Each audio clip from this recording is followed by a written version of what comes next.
सौभाग्य, आरोग्य एवं दीर्घ आयु का वरदान देने वाले वट सावित्री व्रत की सभी माताओं बहनों को हार्दिक शुभकामनाएं। हरे कृष्णा। ओम नमः शिवाय। प्रिय भक्तजनों, ज्येष्ठ मास के कृष्ण पक्ष की अमावस्या तिथि को वट सावित्री का व्रत किया जाता है। इस व्रत में सत्यवान, सावित्री और यमराज की पूजा की जाती है। इस व्रत को रखने वाली सुहागिन महिलाओं का सुहाग अटल होता है और पति पर आया हुआ संकट भी टल जाता है। तो आइए ऐसे पुण्यमयी कथा का रसपान करते हैं। जो भी भक्त इस कथा को सच्चे मन से, प्रेम भाव से सुने, भगवान की कृपा से उनके पति की आयु लंबी हो, उनके पति पर आए हुए सभी संकट सदा के लिए दूर हो जाएं, ऐसी हम परम पिता परमेश्वर से प्रार्थना करते हैं। जय श्री हरि। पौराणिक कथा के अनुसार प्राचीन समय में भद्र देश में अश्वपति नाम के एक राजा राज्य करते थे। धन और वैभव से परिपूर्ण होने पर भी वे संतानहीन थे। संतान न होने की वजह से बहुत दुखी रहते। राजा ने पंडितों की सलाह से पुत्र प्राप्ति के लिए सावित्री अर्थात गायत्री की आराधना की। उन्होंने संतान की प्राप्ति के लिए अनेक यज्ञ किए। पूरे मंत्र उच्चारण के साथ प्रतिदिन 1,00,000 आहुतियां दी। 18 वर्षों तक यह कर्म जारी रहा। इसके बाद सावित्री देवी ने प्रकट होकर उन्हें वरदान दिया, हे राजन, तुम्हारे भाग्य में पुत्र तो नहीं है, लेकिन मैं स्वयं पुत्री के रूप में तुम्हारे यहाँ जन्म लूंगी। इतना कहकर सावित्री देवी अंतर ध्यान हो गई। इसके बाद उन पर कृपा हुई। एक बहुत सुंदर कन्या ने जन्म लिया। सावित्री देवी की कृपा से जन्म लेने के कारण कन्या का नाम भी सावित्री रखा गया। सावित्री सर्वगुण संपन्न थी। वे चंद्रमा की कला के समान नित्य प्रति बढ़ने लगी। अब सावित्री बड़ी हो गई और बड़ी होकर बेहद ही रूपवान हुई। उसके योग्य कोई वर नहीं मिल रहा था। योग्य वर न मिलने की वजह से सावित्री के पिता बहुत दुखी थे। उन्होंने अपनी पुत्री सावित्री से कहा, हे पुत्री, तुम स्वयं ही अपने योग्य वर की तलाश करके लाओ। उसे वर तलाशने के लिए भेज दिया गया। सावित्री पिता की आज्ञा पाकर अपने लिए वर ढूंढने निकल पड़ी। अनेक ऋषियों के आश्रम में गई, तीर्थों में गई। फिर सावित्री तपोवन में पहुंची। तपोवन में उसे साल्व देश के राजा धूम्रसेन मिले। उनका राज्य किसी ने छीन लिया था, इसलिए राज्य छिन जाने के कारण वे वहीं तपोवन में रहते थे। उनके पुत्र सत्यवान को देखकर सावित्री ने पति के रूप में उनका वरण किया। इसके बाद सावित्री वापस घर लौट आई। सावित्री जब घर पहुंची तो उसने अपने पिता के साथ नारद ऋषि को देखा, उन्हें प्रणाम किया और अपनी पुत्री को आया देखकर राजा अश्वपति ने सावित्री से उसकी यात्रा का समाचार पूछा। पिता के पूछने पर सावित्री ने बताया कि तपोवन में अपने माता पिताजी के साथ निवास कर रहे सत्यवान मेरे लिए श्रेष्ठ हैं। उन्हें मैंने मन से अपना पति स्वीकार कर लिया है। सावित्री की बात सुनकर नारद ऋषि खड़े हो गए और बोले, हे राजन, सावित्री ने तो बहुत बड़ी भूल कर दी। यह सुनकर अश्वपति राजा चिंतित हो गए। बोले, हे देवऋषि नारद, सत्यवान में ऐसा कौन सा अवगुण है? इस पर नारद जी ने कहा, हे राजन, सत्यवान के पिता शत्रुओं द्वारा राज्य से वंचित कर दिए गए हैं। वे वन में तपस्वी जीवन व्यतीत कर रहे हैं, अपनी दृष्टि खो चुके हैं। हे राजन, सत्यवान बड़ा ही गुणवान और धर्मात्मा है, बलवान है, रूपवान है, सभी शास्त्रों का ज्ञाता है। वह अपने माता पिता के समान सदा सत्य बोलता है, इसलिए उसका नाम सत्यवान हुआ। वह सब प्रकार से सावित्री के योग्य है। इतना सब कुछ होते हुए भी उसमें एक भारी दोष है, वह अल्प आयु है। 12 वर्ष की आयु में से अब उसके पास केवल 1 वर्ष की आयु शेष रह गई है। 1 वर्ष के बाद उसकी मृत्यु हो जाएगी। ऋषि राज नारद की बात सुनकर राजा अश्वपति घोर चिंता में डूब गए। सोचने लगे, नारद के वचन कभी मिथ्या नहीं हो सकते। फिर राजा ने सावित्री से कहा, पुत्री, तुम्हें किसी और को अपना जीवन साथी बनाना चाहिए। सावित्री ने उनसे इसका कारण पूछा तो राजा ने कहा, हे पुत्री, तुमने जिस राजकुमार को अपने वर के रूप में चुना है वे अल्प आयु है, इसलिए तुम्हें किसी और को अपना जीवन साथी बनाना चाहिए। इस पर सावित्री ने कहा, हे पिताजी, आर्य कन्याएं अपने पति का एक बार वरण करती हैं, राजा एक बार ही आज्ञा देता है, पंडित एक बार ही प्रतिज्ञा करते हैं और कन्यादान भी एक ही बार किया जाता है। सावित्री हठ करने लगी और बोली, मैं सत्यवान से ही विवाह करूंगी। जब सावित्री नहीं मानी तब राजा अश्वपति ने सावित्री का विवाह सत्यवान से करवा दिया। वन में रहते हुए अत्यंत कष्ट पाकर भी सावित्री अपने नेत्रहीन सास ससुर की और पति की सेवा में लगी रहती। नारद जी के कहे अनुसार जब पति के मरण काल का समय पास आया तब पतिव्रता और धर्मपरायण सावित्री ने अपने ससुर से आज्ञा लेकर त्रिरात्रि व्रत का अनुष्ठान किया। चौथे दिन आने पर जब सत्यवान ने लकड़ी, फूल, फल लाने के लिए जंगल की ओर प्रस्थान किया तब सावित्री भी सास ससुर से आज्ञा लेकर दुखी मन से अपने पति के साथ उस भयंकर वन में चली गई। नारद जी के वचनों का ध्यान करके मन में अपार कष्ट रहने पर भी उसने अपने इस भय को पति के सामने उजागर नहीं होने दिया। पति का मन बदलने के लिए वे झूठ मूठ उन वन के वृक्षों और पशु पक्षियों के बारे में पूछताछ करती रहती। शूरवीर सत्यवान उस भयंकर वन में विशाल वृक्षों, पशुओं, पक्षियों के दल को दिखला दिखलाकर थकी हुई और कमल के समान नेत्रों वाली राजकुमारी सावित्री को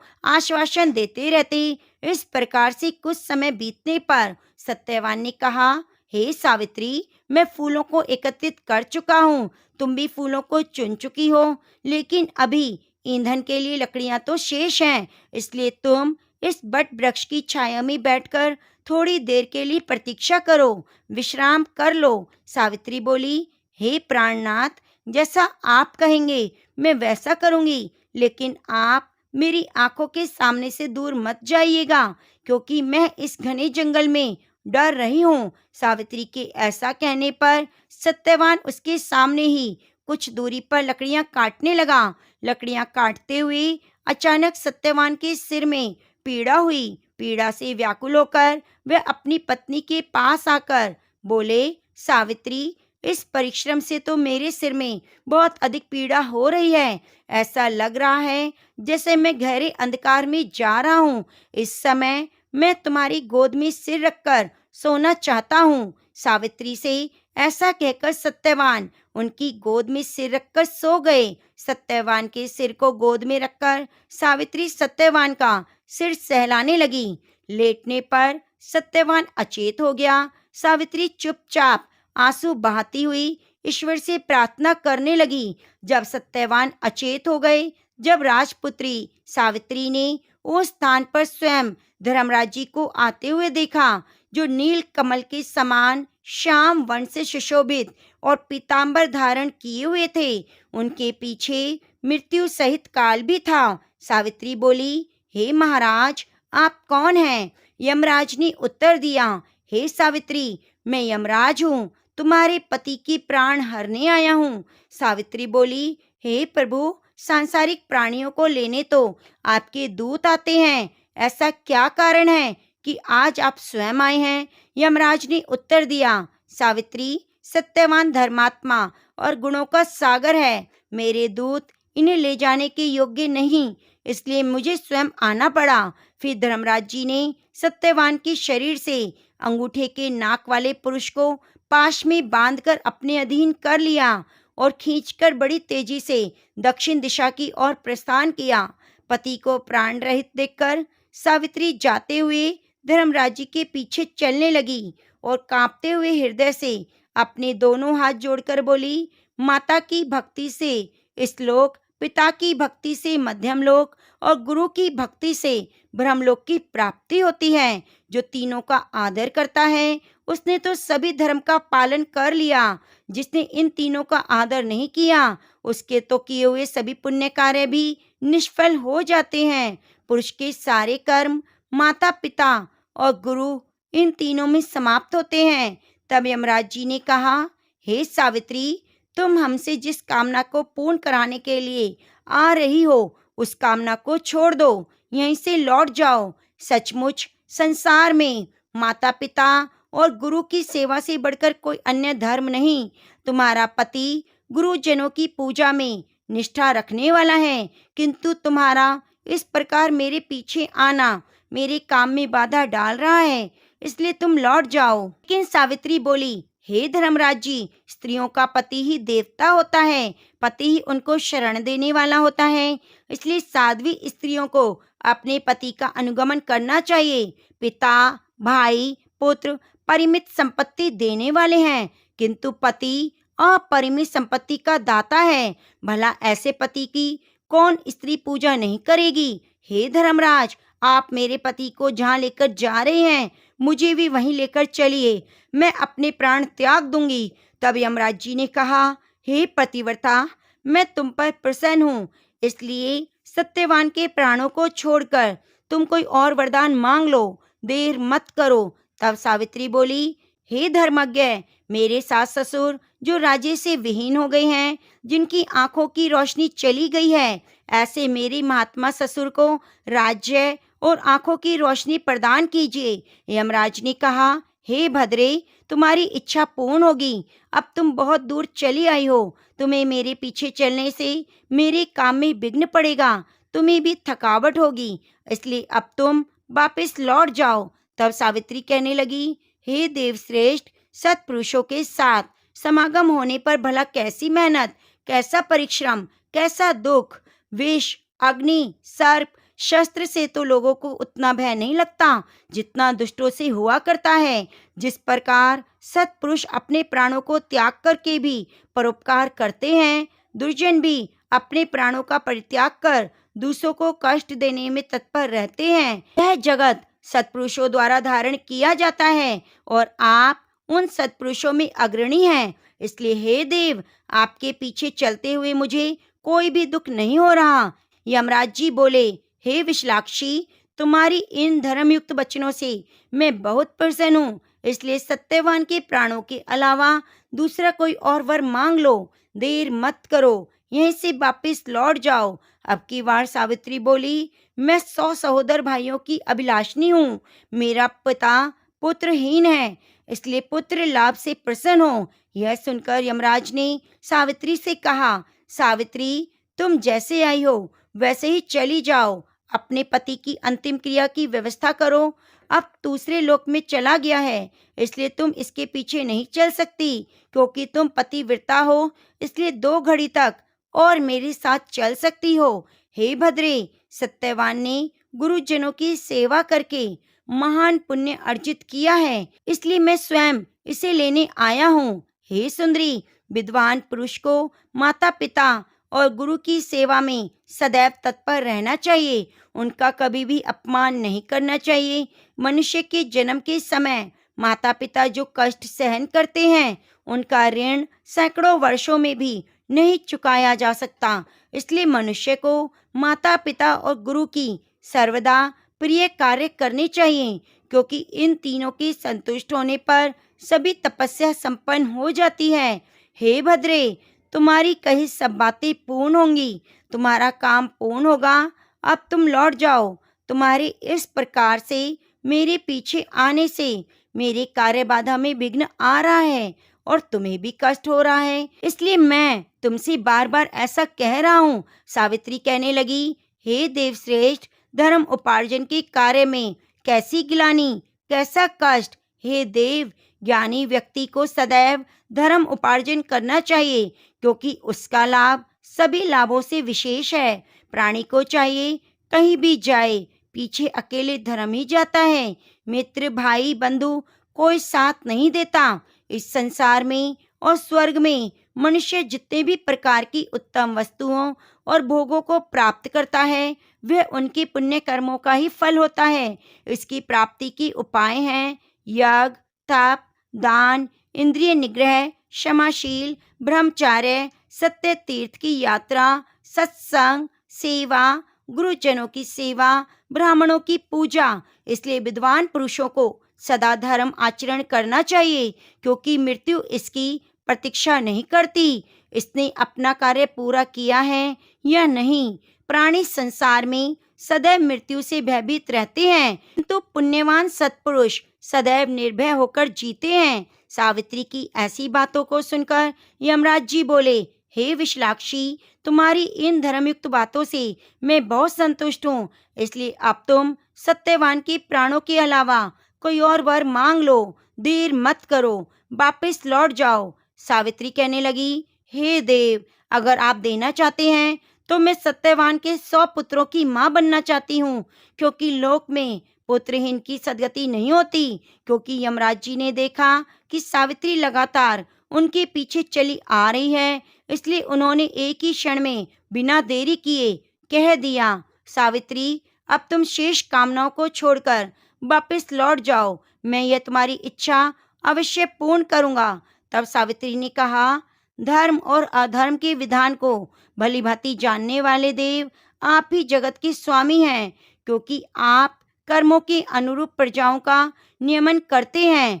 इसलिए यम नाम से पुकारे जाते हैं, क्योंकि आप धर्म पूर्वक सारी प्रजा को आनंदित करते हैं। इसलिए लोग आपको धर्मराज के नाम से पुकारते हैं। मरने पर लोग अपने सत असत दोनों प्रकार के कर्मों को आपके आगे रखकर आपके पास आते हैं। इसलिए आप मृत्यु कहलाते हैं। सभी प्राणियों के क्षणकाल आदि के समय की आप गणना करते हैं, इसलिए तत्वदर्शी कहलाते हैं। देवताओं में श्रेष्ठ हे धर्मराज जी, आपकी शरण में आई हुई मुझ दुखिया की रक्षा कीजिए। अभी अभी आपने मुझे सत्यवान के 100 पुत्रों की मां बनने का आशीर्वाद दिया। आप मेरे पति को लेकर जा रहे हैं। मैं पतिव्रता स्त्री हूँ, मैं पति के बिना 100 पुत्रों की मां कैसे बन सकती हूँ। तब यमराज जी बोले, हे धर्मज्ञ, मैं तुम्हारी स्तुति और भक्ति से संतुष्ट होकर तुम्हारे पति सत्यवान को मुक्त करता हूँ। अब तुम सफल मनोरथ होकर वापस लौट जाओ। यह सत्यवान तुम्हारे साथ 500 वर्षों तक राज्य सुख भोग कर अंत काल में स्वर्गलोक जाएगा, और सत्यवान तुम्हारे गर्भ से 100 पुत्रों को भी उत्पन्न करेगा। वे सब के सब देवताओं के समान तेजस्वी और क्षत्रिय राजा होंगे। ऐसा कहकर यमराज जी सत्यवान को छोड़कर काल और मृत्यु के साथ वहीं अदृश्य हो गए। इसके बाद पतिव्रता सावित्री वहां से जिस मार्ग से आई थी, उसी मार्ग से लौटकर उस स्थान पर आई जहाँ सत्यवान का मृत शरीर पड़ा हुआ था। तब सावित्री पति के नजदीक जाकर उसके सिर को अपनी गोद में रखकर पहले की तरह बैठती है। उस समय सूर्य अस्ताचल की ओर जा रहे थे, अर्थात अस्त हो रहे थे। थोड़ी ही देर में सत्यवान ने अपनी आंखें खोली, उठकर बैठ गए। सत्यवान ने सावित्री से कहा कि वह पुरुष कहाँ चला गया जो मुझे खींचकर लिए जा रहा था। यहाँ सोते सोते तो मेरा पूरा दिन ही बीत गया। तुमने भी पूरे दिन से कुछ खाया नहीं। वह आश्रम में मेरे माता पिता को भी मेरे कारण दुख भोगना पड़ा। सावित्री, मैं उन्हें देखना चाहता हूँ, चलो जल्दी चलो। तब सावित्री बोली, हे स्वामी, सूर्य तो अस्त हो गए, चलिए अब हम आश्रम को लौट चलें। मैं वही सारी घटना विस्तार पूर्वक आपको बताऊंगी। ऐसा कहकर सावित्री अपने पति के साथ आश्रम में जा पहुंची। इस समय पत्नी सहित धूम्रसेन राजा को नेत्र ज्योति प्राप्त हो गई थी। वे दोनों अपने पुत्र और पुत्र वधू को वापिस आया देखकर बहुत प्रसन्न हुए। सावित्री और सत्यवान ने सह पत्नी क्षत्रिय श्रेष्ठ राजा धूम्रसेन को प्रणाम किया। पिता ने अपने पुत्र को गले लगाया। उसी समय आनंदित सावित्री जैसे जैसी घटना हुई उसका वर्णन किया। इस रात को अपने व्रत को भी समाप्त किया। अगले दिन प्रातःकाल राजा की सारी प्रजा सैन सहित ढोल नगाड़े बजाते हुए राजा को पुनः राज्य प्रदान करने के लिए निमंत्रण देने आई और यह सूचना दी कि हे राजन, नेत्रहीन होने के कारण जिस राजा ने आपके राज्य को छीन लिया था, वे राजा मंत्रियों द्वारा मार डाले गए हैं। अब आप ही राजा हैं। यह सुनकर राजा धूम्रसेन सेना के साथ गए और धर्मराज जी की कृपा से पुनः अपने राज्य को प्राप्त किया। समय आने पर सावित्री 100 पुत्रों की मां बनी। इस प्रकार पतिव्रता सावित्री ने अपने पितृपक्ष पति पक्ष दोनों का उद्धार किया और मृत्यु के पाश में बंधे हुए अपने पति को भी मुक्त कराया। इसलिए मनुष्य को सदा साध्वी स्त्रियों को देवियों के समान पूजा करनी चाहिए, क्योंकि उनकी ही कृपा से ये तीनों लोक स्थित हैं। जो भी भक्त सत्यवान सावित्री की इस कथा को नित्य सुनता है, वह सभी प्रयोजनों में सफलता को प्राप्त करके सुख का अनुभव करता है, कभी भी दुख का भागी नहीं होता। जो भी सुहागन महिला इस कथा को प्रेम पूर्वक सुनती है, सुनाती है, उसके पति पर आया हुआ संकट टल जाता है और उसके पति की आयु दीर्घ आयु होती है। तो प्रेम से बोलिए सत्यवान सावित्री की जय। हरे कृष्णा। अब आइए सुनते हैं अमावस्या माता की कथा, जो यह कथा हमें जरूर सुननी चाहिए। तो प्रेम से बोलिए अमावस्या माता की जय। पौराणिक कथा के अनुसार एक गरीब ब्राह्मण रहता था। उसकी सुंदर गुणवान और संस्कारी बेटी थी, लेकिन उसका विवाह नहीं हो रहा था। एक दिन गरीब ब्राह्मण के घर पर कुछ साधु आए और ब्राह्मण की सेवा से प्रसन्न होकर उन्हें आशीर्वाद दिया। फिर उन साधुओं ने उस कन्या को विवाह के लिए उपाय बताते हुए कहा कि यहाँ से कुछ दूरी पर एक परिवार रहता है। यदि यह रोज जाकर उसकी पत्नी की सेवा करे तो विवाह में आ रही अड़चन दूर हो जाएगी। अगले दिन सुबह उठकर कन्या उनके घर जाकर साफ सफाई करके अपने घर वापस लौट आई। फिर रोजाना ही ऐसा करने लगी, जिसे देखकर उस परिवार की स्त्री काफी हैरान हो गई कि कौन उसके जागने से पहले घर की सफाई करके चला जाता है। कुछ दिन बाद वह स्त्री समय से थोड़ा पहले उठ गई और उसने बाहर जाकर देखा कि ब्राह्मण की पुत्री सारे कार्य कर रही है। जिसे देखकर स्त्री ने पूछा, आप कौन हैं? तब कन्या ने उसे साधु द्वारा बताई गई सारी बातें बताई। स्त्री ने कन्या की सच्चाई सेवा से खुश होकर उसे शीघ्र विवाह होने का आशीर्वाद दिया। लेकिन जैसे ही उन्होंने आशीर्वाद दिया तो स्त्री के पति की मृत्यु हो गई।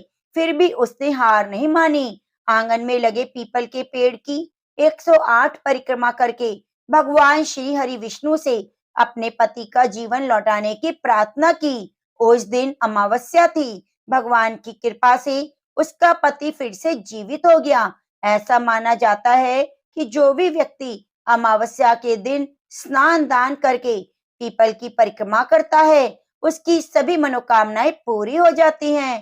तो प्रेम से बोलिए लक्ष्मी नारायण भगवान की जय।